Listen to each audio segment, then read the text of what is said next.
Mari kita lihat teman-teman semua dari seorang sahabat bernama Usama bin Zaid.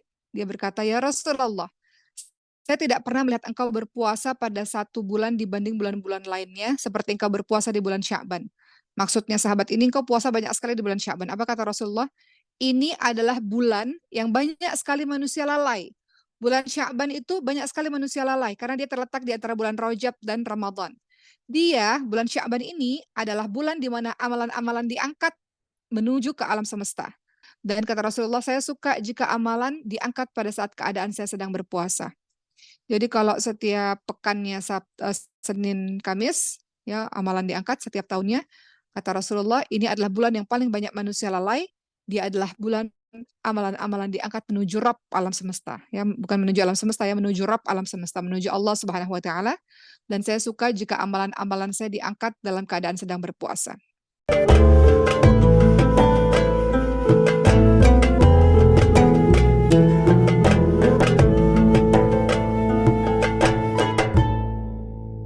Apa kabar semuanya? Semoga semuanya selalu sehat di bulan Sya'ban ini. Alhamdulillah kita sudah memasuki bulan Sya'ban ya teman-teman semua. Di mana insya Allah kalau Allah berikan usia dalam kurang lebih 1 bulan lagi kita bisa bertemu dengan bulan suci Ramadan. Hari ini sedikit saja kita akan membahas mengenai bulan Sya'ban supaya bulan Sya'ban ini tidak berlalu begitu saja. Supaya kita bisa mempersiapkan betul-betul sampai nanti akhirnya kita insya Allah masuk kepada bulan suci Ramadan. Langsung saja tanpa berpanjang-panjang, kalau kita lihat bulan Sya'ban, kita tahu bahwa bulan Sya'ban ini bulan yang berada di tengah-tengah antara bulan Rajab dan bulan Ramadan. Jadi ini menjadi jembatan penghubung menuju ke bulan suci Ramadan. Bulan Sya'ban ini ya termasuk juga gerbang dari masuknya menuju Ramadan. Jadi alangkah baiknya kalau kita mempersiapkan berbagai macam hal di bulan Sya'ban ini, mulai dari persiapan ilmu, persiapan mental, persiapan kesehatan ya, supaya kita bisa maksimal nanti di bulan suci Ramadan. Tak terasa ya sebentar lagi kita memasuki bulan suci Ramadan. Nah, sebelum kita bahas amalan-amalan apa saja yang bisa kita lakukan di bulan Sya'ban ini, maka kita harus tahu dulu ternyata di bulan Sya'ban ini ada banyak sekali peristiwa-peristiwa penting. Beberapa di antaranya adalah, tahukah teman-teman semua? Yang pertama, peristiwa penting di bulan suci, di bulan Sya'ban. Pertama, Allah Subhanahu wa taala menurunkan perintah salawat kepada Nabi Muhammad SAW di bulan Sya'ban. Jadi kita bahas dulu nih beberapa peristiwa-peristiwa penting di bulan Sya'ban. Salah satunya adalah Allah menurunkan perintah bersalawat kepada Nabi di bulan Sya'ban. Teman-teman lihat peristiwa penting ini, perintah Allah menyuruh kita untuk bersalawat kepada Nabi, ini difirmankan oleh Allah dalam surah Al-Ahzab ayat ke-56. Dalam surah Al-Ahzab ayat 56, Allah Subhanahu wa taala berfirman, A'udzubillahi minasyaitonirrajim, Innallaha wa malaikatuhu yusallu 'alan nabi. Allahumma shalli wa sallim wa barik alaih. Ya ayyuhalladzina amanu sallu 'alaihi wa sallimu taslima. Dalam surah Al-Ahzab 56, kata Allah, sungguh Allah dan para malaikatnya bersalawat untuk Nabi. Allahumma shalli wa sallim wa barik alaih. Wahai orang-orang yang beriman, selawatlah kamu untuk Nabi dan ucapkanlah salam penghormatan kepadanya. Jadi, kita tahu bahwa mayoritas ulama ya, mereka mengatakan bahwa ayat ini turun pada bulan Sya'ban. Jadi salah satu peristiwa penting di bulan Sya'ban adalah turunnya ayat untuk kita bersalawat kepada Nabi Muhammad SAW. Di mana kita lihat di ayat tadi ya, sungguh Allah dan para malaikatnya bersalawat untuk Nabi. Wahai orang-orang beriman, salawatlah kamu kepada Nabi. Jadi di sini kita lihat ada 3 bentuk salawat kepada Nabi di dalam surah Al-Ahzab ayat ke-56. Salawat apa saja itu? Salawat yang disampaikan oleh Allah, salawat yang disampaikan malaikat, dan perintah salawat yang disampaikan kepada umatnya Rasulullah. Jadi Allah bersalawat kepada Nabi, malaikat bersalawat kepada Nabi, kita umatnya bersalawat kepada Nabi. Maksudnya apa? Makna bersalawat ini beda-beda teman-teman semua, tergantung siapa yang bersalawat. Kalau kita lihat Ibnu Katsir dalam tafsirnya, beliau menjelaskan Allah bersalawat pada Nabi, maksudnya Allah memuji Nabi. Kalau kalimat malaikat bersalawat, maksudnya adalah berarti malaikat sedang mendoakan Nabi. Ya. Kalau kita mengatakan manusia bersalawat kepada Nabi, maka artinya kita mengharapkan syafaat dari Nabi. Jadi, dalam surah Al-Ahzab 56, surah yang berisi perintah bersalawat kepada Nabi, yang turun di bulan Sya'ban, di dalam ayat ini ada Allah yang bersalawat kepada Nabi, yaitu Allah puji Nabi. Yang kedua ada malaikat yang bersalawat kepada Nabi, yaitu malaikat mendoakan Nabi. Dan ada kita, umatnya yang bersalawat kepada Nabi untuk mendapatkan syafaat Nabi. Ya, pertolongan Nabi di hari akhir. Begitu ya teman-teman semua. Jadi kedudukan Rasulullah SAW, Masya Allah sangat mulia sekali. Beliau dikatakan sebagai rajanya para Rasul, ya, sekaligus penutup dari para Nabi. Oke, mudah-mudahan Uma nggak terlalu cepat bicaranya ya. Kecepatan nggak bicaranya? Kalau kecepatan angkat tangannya. Jadi Uma lebih pelan-pelan lagi nanti sampaikan. Oh, agak kecepatan. Oke.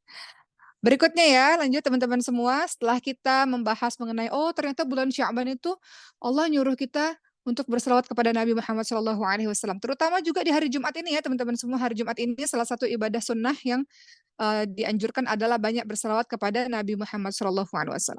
Tentu saja selain banyak berselawat, tentu saja untuk menyambut bulan yang suci ini, ya, menyambut bulan yang suci dengan hati yang bersih, tentu saja juga di dalamnya tidak hanya sekedar berselawat, tapi juga kita banyak bertaubat kepada Allah Subhanahu Wa Taala. Kedua, apa saja yang terjadi di bulan Sya'ban selain perintah Allah berselawat kepada Nabi? Kedua, Allah menurunkan kewajiban berpuasa bagi umat Islam. Itu di bulan Sya'ban. Teman-teman ingat dalam surah Al-Baqarah ayat ke-183, ya kan, ini ayat yang selalu dibaca-baca oleh para imam kita, para dai kita ketika bulan suci Ramadan. Umat Islam diwajibkan berpuasa ya, dalam surah Al-Baqarah 183 bunyinya apa? A'udzubillahi minasyaitonirrajim. Ya ayyuhalladzina amanu kutiba alaikumusshiyam kama kutiba alal ladzina min qablikum la'allakum tattaqun. Allah Subhanahu wa taala berfirman dalam surah Al-Baqarah ayat 183, wahai orang-orang yang beriman, diwajibkan atas kamu berpuasa sebagaimana diwajibkan atas orang-orang sebelum kamu agar kamu bertakwa. Jadi di bulan Sya'ban selain diturunkannya perintah bersalawat, juga diturunkannya kewajiban untuk berpuasa bagi umat Islam. Ya, kewajiban puasa ini yang dimaksud adalah kewajiban puasa Ramadan ya bagi seluruh umat manusia. Begitu ya, teman-teman semua. Berikutnya, teman-teman semua, kita tahu juga ya bahwa Allah Subhanahu wa taala menurunkan ayat perintah puasa ini di bulan Ramadan ini pada bulan Sya'ban tahun kedua Hijriyah. Jadi pada saat turunnya surah Al-Baqarah 183 ini terjadi di bulan Sya'ban tahun kedua Hijriyah. Berikutnya, kejadian apa lagi yang terjadi di bulan Sya'ban? Berikutnya, di bulan Sya'ban, teman-teman semua, dimulailah Ka'bah menjadi kiblat umat Islam yang sebelumnya kiblatnya berada di Masjidil Aqsa. Jadi peristiwa ketiga yang terjadi di bulan Sya'ban, pindah kiblat yang tadinya di Masjidil Aqsa menjadi Ka'bah. Ya. Di bulan inilah teman-teman semua ya arah kiblat berganti menjadi ke kota Mekah di Ka'bah. Saat itu umat Islam sholatnya, kiblatnya itu menghadap ke Baitul Maqdis Palestina selama 16 tahun. 16 tahun lamanya umat Islam kalau sholatnya menghadapnya ke Baitul Maqdis Palestina. Sampai akhirnya kiblat berganti menuju ke kota Mekah di bulan Sya'ban. Peristiwa perpindahan kiblat ini teman-teman semua, ini adalah peristiwa yang sangat dinanti-nanti oleh Nabi Muhammad SAW. Kenapa? Karena pada saat umat Islam kiblatnya ada di Masjidil Aqsa, pada saat itu orang-orang Yahudi mengolok-olok kaum muslimin. Karena beribadahnya menghadap ke arah yang sama seperti orang-orang Yahudi. Jadi karena terus diolok-olok, Rasulullah SAW itu terus memohon petunjuk kepada Allah, terus berdoa hingga menanti turunnya wahyu supaya Allah memberikan apa yang Rasulullah inginkan, karena terus-menerus diolok-olok bahwa umat Islam mengikut-ngikut orang Yahudi. Maka turunlah pada saat itu teman-teman sekalian, pada akhirnya kalau kita lihat ya dalam surah Al-Baqarah 144, itu ada kalimat, sungguh kami sering melihat mukamu menengadah ke langit, kata Allah. Maka sungguh kami akan memalingkan kamu ke kiblat yang kamu sukai. Palingkanlah mukamu ke arah Masjidil Haram. Dan di mana saja kamu berada, palingkanlah mukamu ke arahnya. Ya, jadi Allah mengabulkan permohonan Nabi Muhammad SAW untuk kiblat dipindahkan ke kota Mekah, ke Ka'bah. Apa kata Siti Aisyah? Kata Siti Aisyah, teman-teman semua, aku selalu saja melihat Tuhanmu mengabulkan apa yang kau inginkan, wahai Rasulullah. Ya. Jadi ini juga menjadi salah satu bukti bahwa permintaan Rasulullah itu akan selalu dikabulkan oleh Allah Subhanahu wa taala. Teman-teman lihat dalam surat Duha ayat kelima. Apa kata Allah dalam surat Duha ayat 5? Dan kelak Tuhanmu pasti memberikan karunia-Nya kepadamu lalu hati kamu menjadi puas. Ya, jadi peristiwa yang terjadi di bulan Sya'ban yang ketiga tadi adalah berpindahnya kiblat dari Masjidil Aqsa ke kota Mekah, ke Ka'bah. Berikutnya apa lagi yang terjadi di bulan Sya'ban? Yang keempat, dicatatnya atau diangkatnya buku catatan amal manusia ke langit. Diangkatnya buku catatan amal manusia ke langit. Makanya kata Rasulullah SAW, teman-teman semua, ya, ketika ada istri beliau ya Siti Aisyah berkata, wahai Rasulullah, apakah puasa yang paling disukai oleh Allah adalah puasa di bulan Sya'ban? Kata Siti Aisyah. Lalu Rasulullah ingatkan, sesungguhnya Allah, ini ada satu ini ya, satu hadis, nanti Umar akan bacakan hadis yang serupa. Ketika Siti Aisyah berkata, apakah puasa di bulan Sya'ban ini puasa yang disukai oleh Allah? Kemudian Rasulullah SAW bersabda, sesungguhnya Allah di bulan ini ya telah menuliskan berbagai macam hal, maka aku senang ketika amalku ya diangkat pada saat aku sedang berpuasa. Kira-kira begitu ya bunyinya ya. Baik, kita lihat teman-teman sekalian, di poin yang keempat, di bulan Sya'ban ini, tadi mau katakan diangkatnya buku catatan amal manusia ke langit. Itu per tahunnya terjadi di bulan Sya'ban. Kalau per minggunya itu terjadi pada hari Senin dan Kamis. Kalau kita lihat dulu sejenak dalam hadis riwayat Muslim, Rasulullah SAW ingatkan, amalan manusia dihadapkan pada setiap pekannya 2 kali, yaitu pada hari Senin dan Kamis. Setiap hamba yang beriman akan diampuni kecuali hamba yang punya permusuhan dengan sesama. Lalu akhirnya orang yang bermusuhan ini ya dikatakan pada mereka, tinggalkanlah mereka sampai keduanya berdamai. Jadi kalau dalam Islam ini teman-teman semua, amal kita itu diangkat kalau setiap minggunya pada hari Senin dan Kamis. Namun kalau setiap tahunnya itu terjadi pada bulan Sya'ban. Ya, di bulan Sya'ban ini semua perbuatan manusia itu diperlihatkan kepada Allah Subhanahu wa taala.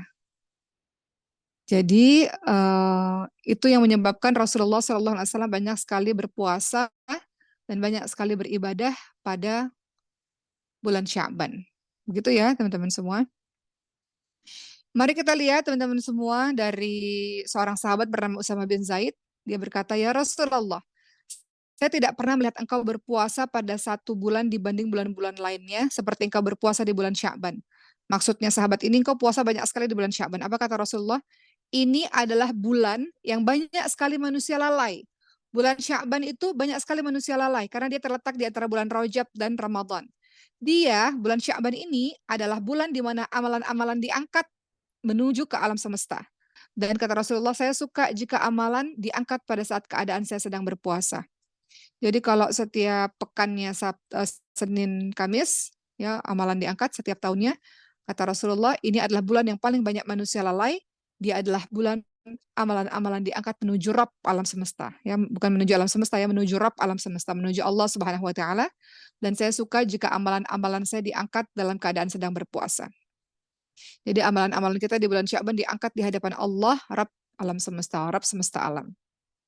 Baik, berikutnya teman-teman semua, setelah kita tahu bahwa apa saja yang terjadi di bulan Sya'ban, tadi kita lihat bahwa ini perintah bersalawat di bulan Sya'ban, turunnya perintah bersalawat kepada Nabi, kemudian di bulan Sya'ban juga diperintahkan kita berpuasa, di bulan Sya'ban juga terjadinya pergantian Ka'bah, di bulan Sya'ban juga amalan-amalan kita diangkat, Lalu setelah kita tahu tentang keutamaan-keutamaan atau kejadian-kejadian penting di bulan Sya'ban, berikutnya amalan-amalan apa yang bisa kita lakukan di bulan Sya'ban? Amalan-amalan itu diantaranya adalah pertama tentu memperbanyak puasa ya teman-teman semua. Memperbanyak puasa. Tadi Uma sudah bacakan dalam sebuah hadis bahwa Rasulullah Shallallahu Alaihi Wasallam itu sangat gemar berpuasa. Rasulullah itu menyempurnakan puasa dalam sebulan ya. Siti Aisyah itu tidak pernah melihat Rasulullah menyempurnakan puasa dalam sebulan kecuali di bulan Ramadan, dan Siti Aisyah itu tidak pernah melihat Rasulullah berpuasa lebih banyak daripada bulan Sya'ban. Jadi bulan Sya'ban itu Rasulullah banyak sekali berpuasa. Kata istri beliau, salah satu istri beliau namanya Ummu Salamah radhiyallahu anha, saya tidak pernah mendapatkan Nabi berpuasa 2 bulan berturut-turut kecuali Sya'ban dan Ramadan. Jadi ini kita bisa lihat bahwa Rasulullah hampir berpuasa di Sya'ban seluruhnya. Hampir seluruhnya di bulan Sya'ban Rasulullah Shallallahu Alaihi Wasallam berpuasa. Jadi kita tahu walaupun bulan Sya'ban ini kalau kita puasa di dalamnya ini adalah puasa sunnah, tapi puasa sunnah ini memiliki peran penting teman-teman semua untuk menutupi kekurangan puasa wajib kita di Ramadan. Seperti kalau teman-teman sholat fardu, sholat wajib. Sholat fardu itu kan ada sholat sunnah rawatib kan. Ada qobliyah, ada ba'diyah, ya kan? Sholat yang dilakukan sebelum dan sesudah sholat wajib. Sholat-sholat qobliyah ba'diyah ini, sholat-sholat rawatib ini, fungsinya kan bisa menutupi kekurangan sholat fardu yang kita kerjakan. Sama seperti bulan suci Ramadan. Bulan suci Ramadan, teman-teman semua, dia punya puasa sunnah. Sama seperti sholat. Sholat itu ada qobliyah, ada ba'diyah, ya kan? Sholat-sholat sunnah ini fungsinya apa? Sholat-sholat sunnah ini fungsinya untuk menutupi kekurangan-kekurangan dalam sholat-sholat wajib kita. Begitu pula dengan puasa sunnah, yang salah satunya adalah puasa di bulan Sya'ban, teman-teman semua. Ya, jadi sunnah-sunnah yang kita kerjakan ini akan menutupi kekurangan-kekurangan ibadah wajib kita, ibadah Ramadan yang wajib itu. Ya, jadi kalau sholat punya qobliyah ba'diyah, kalau Ramadan punya yang namanya puasa di Sya'ban dan puasa Syawal. Ya, kalau Ramadan dia punya puasa sunnah yang dilakukan sebelumnya yaitu puasa di bulan Sya'ban, dan qobliyahnya setelah Ramadan itu ada puasa sunnah 6 hari di bulan Syawal. Orang-orang yang terbiasa mulai puasa di bulan Sya'ban, memperbanyak puasa di bulan Sya'ban, tidak akan terlalu kesusahan menghadapi bulan suci Ramadan, puasa di bulan suci Ramadan. Jadi ini adalah rahasia kenapa Rasulullah Shallallahu Alaihi Wasallam banyak sekali berpuasa di bulan Sya'ban. Kenapa? Karena bulan Sya'ban adalah ibarat ibadah rawatib, ibarat ibadah sunnah yang mengiringi ibadah wajib. Begitu ya. Yang kedua, setelah memperbanyak puasa.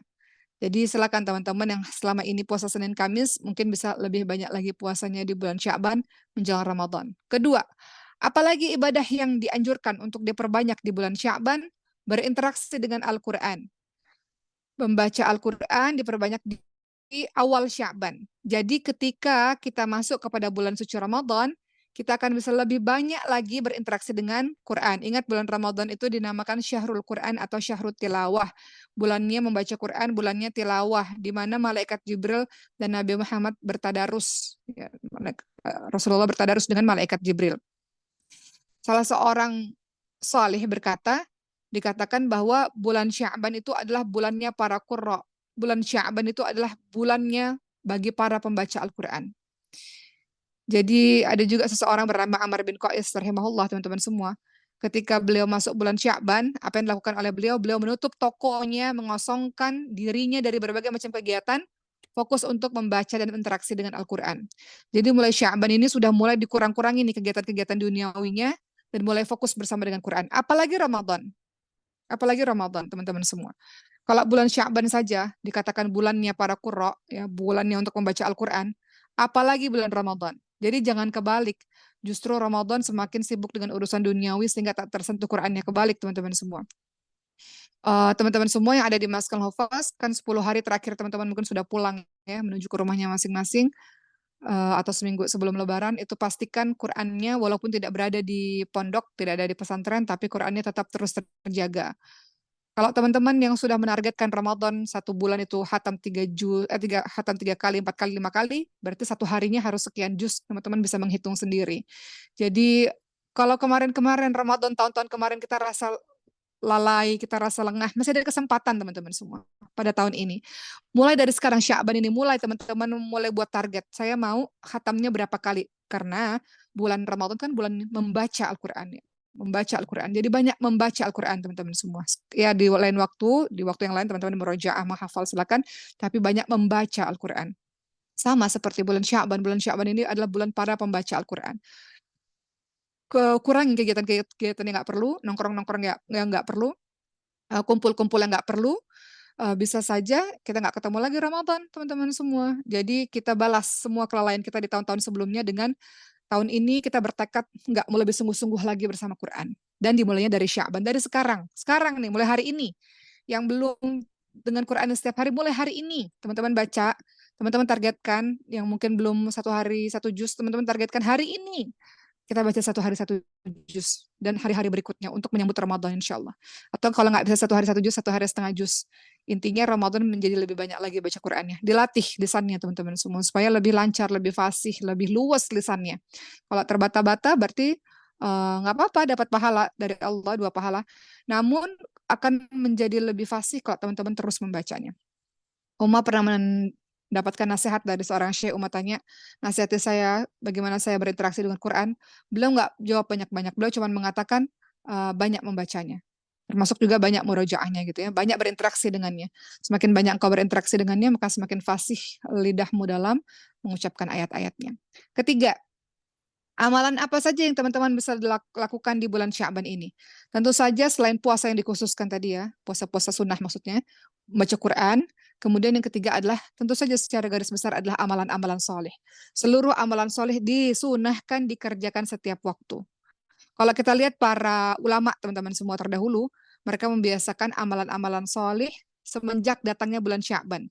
Jadi mereka terlatih betul untuk lari gitu ya. Kalau mobil nih, nggak dipanasin tiba-tiba langsung ngegas rusak kan teman-teman semua sama seperti diri kita tiba-tiba bulan Ramadan langsung ngegas ya rusak harus ada persiapan.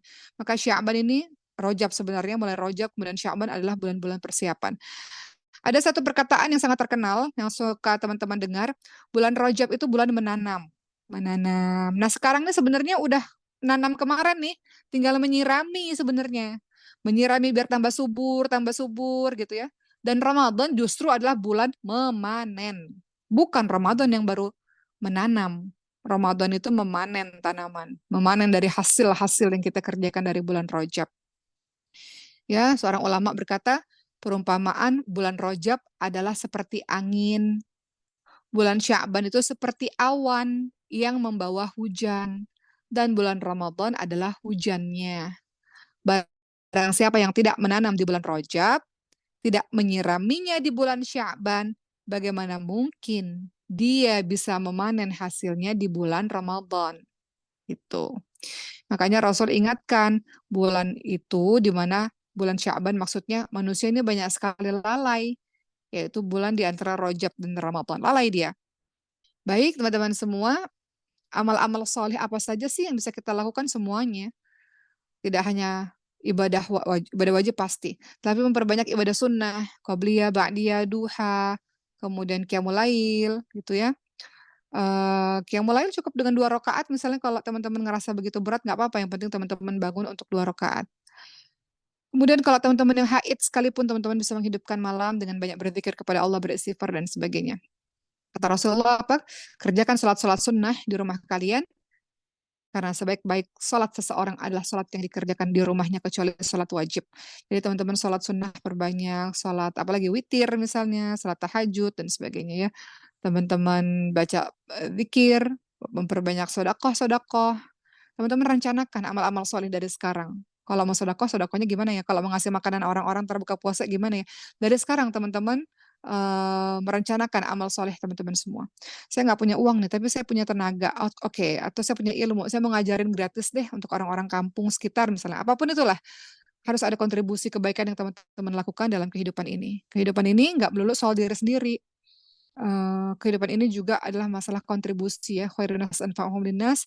Kehidupan ini juga adalah masalah kita berbuat baik untuk orang lain, bermanfaat untuk orang lain. Jadi tiap orang di sini yang bergabung di Zoom kali ini, harus punya project kebaikannya sendiri-sendiri atau masing-masing atau bersama dengan teman-teman lainnya, silahkan. Tapi kita harus punya project kebaikan dalam kehidupan kita. Project membantu orang dalam kehidupan kita. Terserah mau lewat harta kayak tenaga kayak mau lewat keilmuan kita kayak, tapi ada hari di mana kita mengabdikan diri atau waktu di mana kita mengabdikan diri untuk bermanfaat bagi orang lain dengan berbagai macam hal yang kita punya pada diri kita, gitu ya.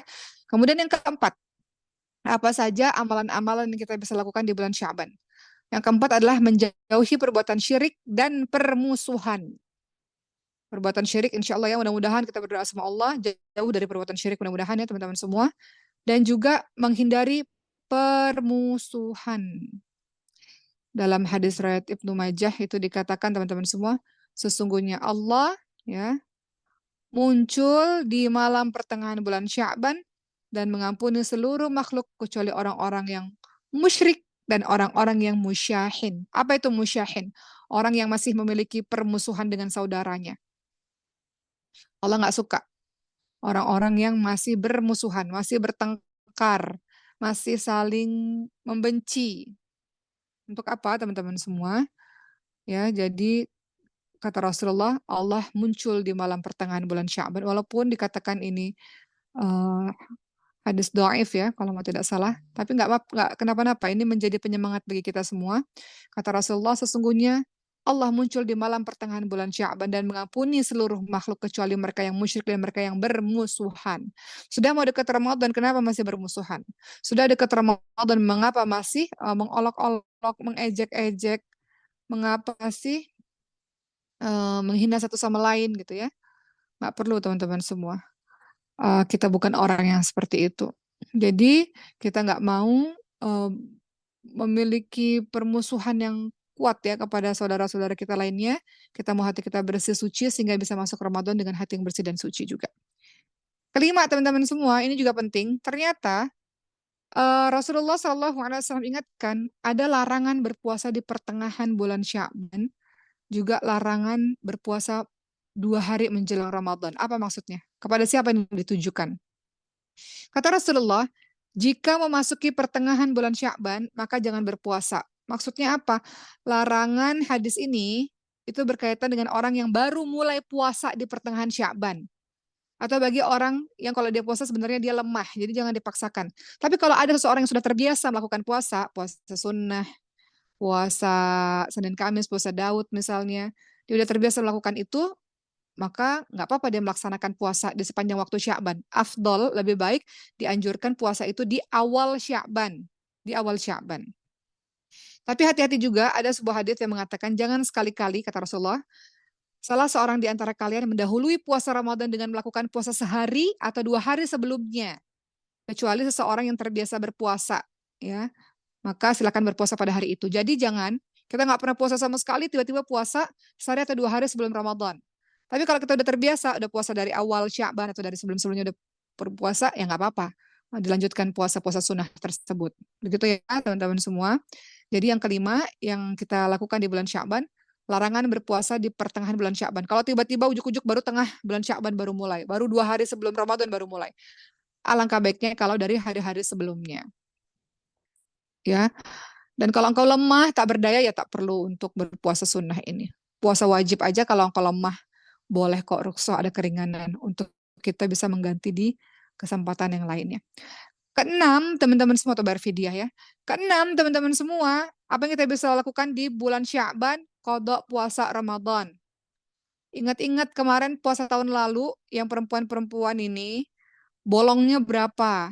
Harusnya memang tentu lebih baik, lebih cepat, lebih baik untuk teman-teman ganti. Tapi di bulan Sya'ban teman-teman ganti. Kalau sampai hari ini belum diganti, belum dikodok puasanya, inilah waktu untuk mengganti puasa. Ya teman-teman semua. Ini menjadi peringatan bagi orang-orang yang masih punya hutang puasa Ramadan di tahun sebelumnya untuk membayarnya, menggantinya sebelum masuk bulan suci Ramadan. Ya, nggak boleh kita mengakhirkan sampai akhir Sya'ban gitu, kecuali darurat banget gitu. Siti Aisyah radhiyallahu anha, ya, beliau mengatakan suatu ketika aku memiliki hutang puasa Ramadan dan aku tidak bisa mengqadanya selain bulan Sya'ban. Kenapa? Karena Rasulullah hajat kepada istrinya tersebut, sehingga yang bisa dilakukan oleh Siti Aisyah adalah di bulan Sya'ban gitu ya. Sehingga beliau mengganti puasanya di bulan Sya'ban. Dan yang ketujuh, terakhir teman-teman semua, apa yang kita bisa lakukan di bulan Sya'ban ini melatih diri untuk menyambut bulan Ramadan. Kita tahu bahwa bulan Sya'ban ini bulan latihan, bulan latihan. Tapi insya Allah ya, teman-teman yang ada di pesantren sudah terbiasa dengan puasa sunnah, sudah terbiasa dengan Quran, tinggal dilanjutkan saja Masya Allah, karena kalian berada di lingkungan yang kondusif. Semua orang melakukan itu, jadi nggak sulit untuk melakukannya. Untuk teman-teman yang di luar, apalagi yang mungkin lingkungannya nggak mendukung gitu ya, maka berbeda lah. Jadilah orang-orang yang betul-betul sungguh-sungguh mempersiapkan di bulan Ramadan. Jadi kita nggak berat ketika menjalankannya karena kita sudah terbiasa berlatih sebelum Ramadan. Seseorang yang terbiasa puasa di bulan Sya'ban, dia akan mendapatkan kelezatan puasa di bulan Ramadan. Teman-teman semua, yang ingin Uma sampaikan pada kesempatan kali ini adalah banyak orang yang masih bermain-main, masih sibuk dengan berbagai macam kegiatan-kegiatan, sehingga dia lupa untuk menggunakan Sya'ban ini dengan sebaik-baiknya. Pesan Uma yang terakhir sebelum kita tutup pada hari ini adalah dari sekarang buat target ibadah teman-teman semua di bulan suci Ramadan. Target ibadah itu meliputi, ini kebiasaan Uma dari SMA sama teman-teman dulu ya. Teman-teman bisa buat secara tertulis target ibadah di bulan suci Ramadan. Misalnya target pertama target sholat sunnah. Teman-teman buat target lah bersama dengan kelompoknya itu. Mau sholat qobliyah ba'diyahnya setiap saat misalnya, atau sholat duhanya berapa rakaat dalam satu hari itu ya, atau sholat kalau tarawih, kalau bisa jangan bolong tentunya ya, selain karena haid. Kemudian sholat sunnah, itu target ibadah pertama, sholat sunnahnya mau seperti apa dalam satu hari. Kedua, teman-teman buat target berapa juz, berapa kali khatam dalam satu bulan. Teman-teman kemudian rinci, kalau mau 5 kali khatam, mau 7 kali khatam, berarti sehari mesti berapa baca juz Quran. Gitu ya, jadi target khatam Quran mau berapa kali. Khatam Quran satu kali, satu bulan itu biasa. Itu dilakukan oleh orang-orang yang tidak masuk bulan suci Ramadan, teman-teman semua. Harus lebih baik daripada itu. Kalau hari-hari biasanya satu bulan satu kali khatam, bulan Ramadan harus lebih daripada itu. Bayangkan, kita nggak punya waktu ya.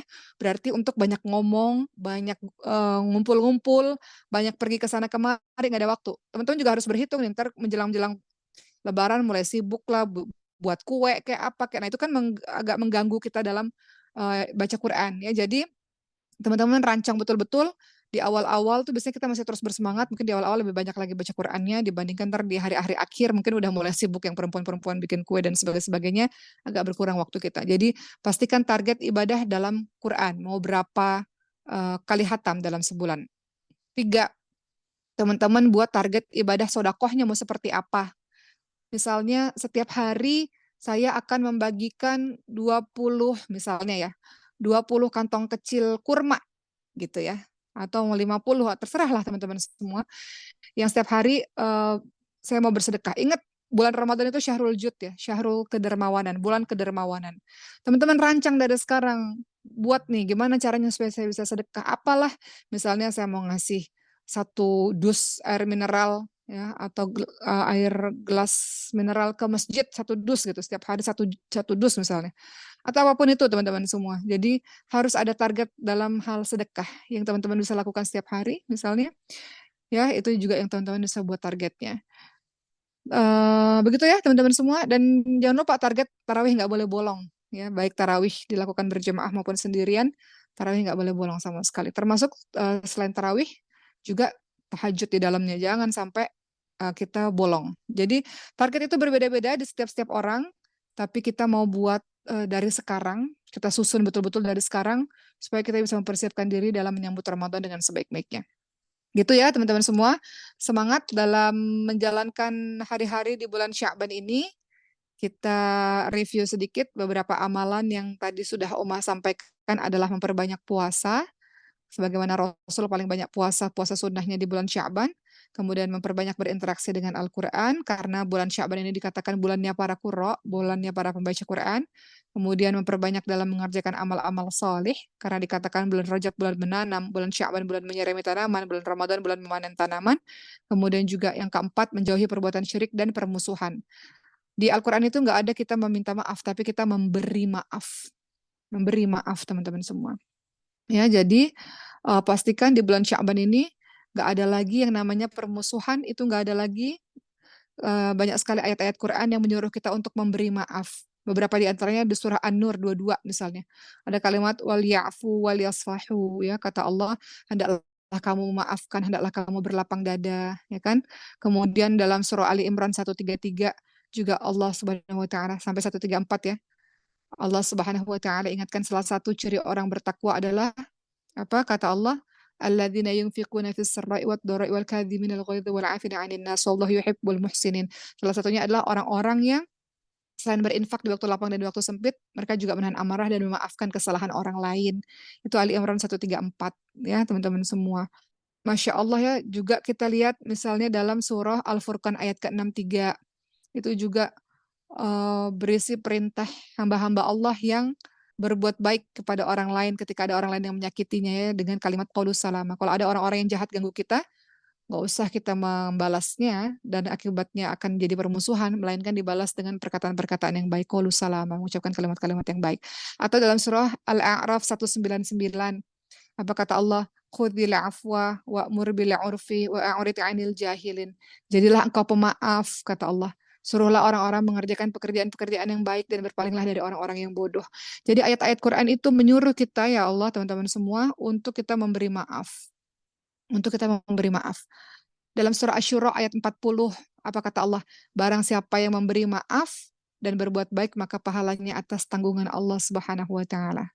Itu ya, jadi banyak ayat-ayat beredar, teman-teman semua, yang membuat kita pada akhirnya paham bahwa bulan Sya'ban ini tidak hanya sekedar berbagai macam ibadah, tapi juga menghentikan berbagai macam permusuhan. Kita mau jadi orang yang memberi maaf. Sebelum dia minta maaf, kita sudah memberikan maaf kepadanya. Maka insya Allah dengan cara seperti itulah Allah mengampuni kita. Alhamdulillahirrabbilalamin, sudah selesai pada hari ini. Mudah-mudahan ada manfaatnya. Kita ketemu lagi di Jumat yang akan datang. Selamat menjalankan kegiatan pada hari ini, teman-teman semua. Wabillahi taufiq wal hidayah. Wassalamualaikum warahmatullahi wabarakatuh.